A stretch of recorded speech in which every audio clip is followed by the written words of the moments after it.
Bonjour, bonsoir tout fanatik mwen yo, sa depan de lè nou pal gade ti video sa.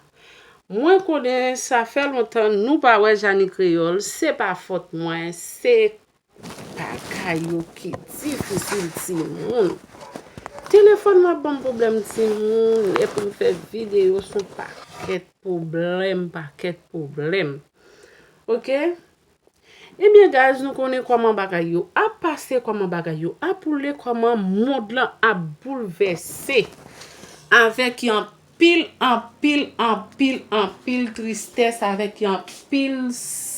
tourment, avèk yon pil calamite. Si nou wè mwen pa pase gaz, nou pa bezwen di se abandone mwen, abandone nou, se bagay yo kap bay an pil tourment. Ebyen ga jodi a mwen pase nan kala pou m di nou merci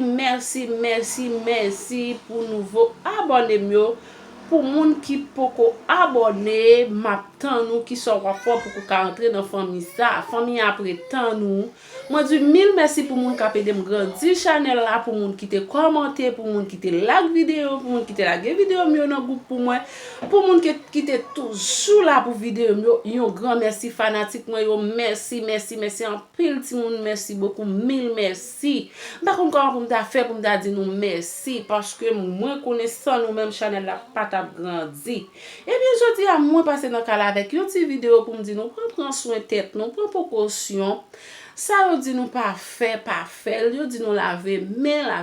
yo di nou pa sorti, pas tellement sorti si nou pa besoin. Parle kazan mi, parle nan invité, parle nan programme, parle nan rien, surtout pour nous même Haïti, moi connais avec yon pile chagrin, avec yon pile tristesse, m'a dit nous ça, moi connais nous pas gen l'hôpital, bagay yo pas facile pour nous, moi connais bagay yo un peu difficile pour nous, prendre soin de tête nous, prendre soin mamie nous, prendre soin papé nous, prendre soin petit nous connais depuis souvent maladie a crasé grand monde plus que jeune yo. Ebyen, m di nou merci pour channel sa mwen api dem grandi ati mwen kontan. Ebyen,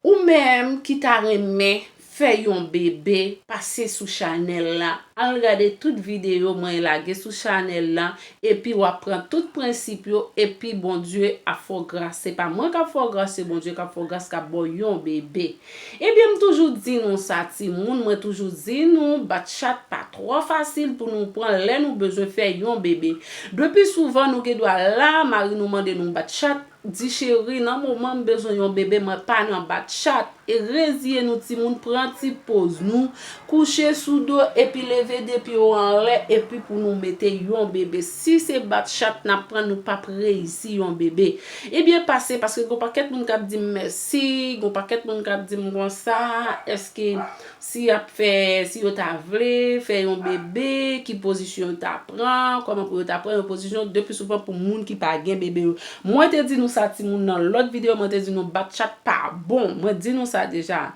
Bat chat la vraiment crasé matrice nous. Depuis souvent les nèg la fait bat chat ensemble avec nous. Les nèg la pa nèg nous pas prend pour pas protéger tête nous même mesdames, yo pas prend précaution ensemble avec nous. Moun nan choisi lever depuis li mette au soit faut pendier derrière bali et puis li blier si pendant ce temps s'il gon moun en face pour gen nèg la qui saccageant donc comme si c'est une bête qui sou. Et puis depuis souvent tout nous pas si pour se quitter yon moun a maltraité vagin nous trop parce que vagin so bagay qui vraiment fragile. Nous connaissons tout ce qui position pour nous prendre pour nous aider tête nous pour nous faire yon bébé et puis prendre en pile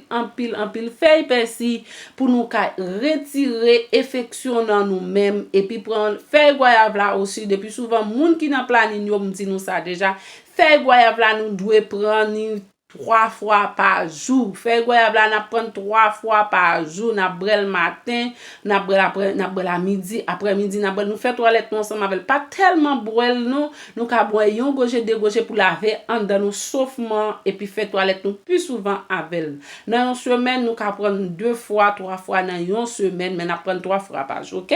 Parce que depuis souvent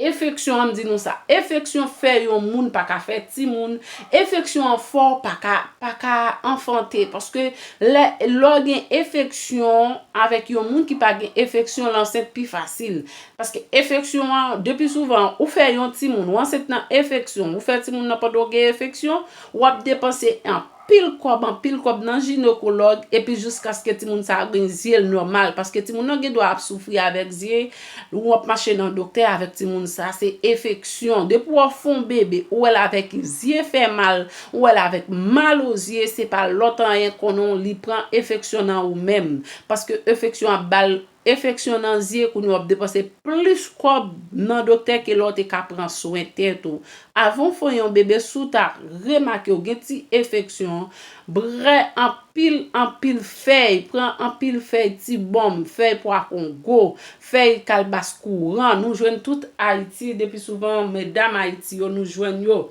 et puis pour nous ka protéger tête nous pour nous aider tête nous parce que pour nous ka gon bébé normal si nous voulons gon bébé normal OK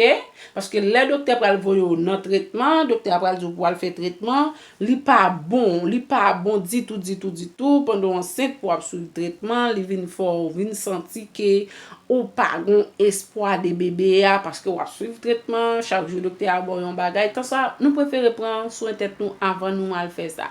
et bien moi connais fanatique moi yo toujours prêt pour autant des petites vidéos Janice Créole parce que les Janice Créole la go vidéo dans kala nous toujours content pour nous tant des vidéos même que m'ta remet pour nous fin tant de vidéos net pas quitter commencer et puis pour nous pas fin regarder si nous pas fin regarder vidéo nous pas enjoy comme nous parce que ça nous pas regarder il doit c'est lui même qui bon pour c'est lui même pour tendre moi souhaite nous faire ça tendre toute vidéo OK prends soin de nous guys toujours prends toute méthode jodi nous prend laver main passer alcool propre kay nous clean tout moun nous et puis clean mais nous de temps en temps et puis grand moun yo depuis souvent si n'a vivre en bas voiture prend soin grand moun yo parce que nous connaît maladie c'est grand moun ni passe prend plus vite que jeune yo et bien prend soin corps nous ti moun rester avec Jésus moi souhaiter nous passons si bonne soirée ciao na voyons l'autre vidéo ciao bye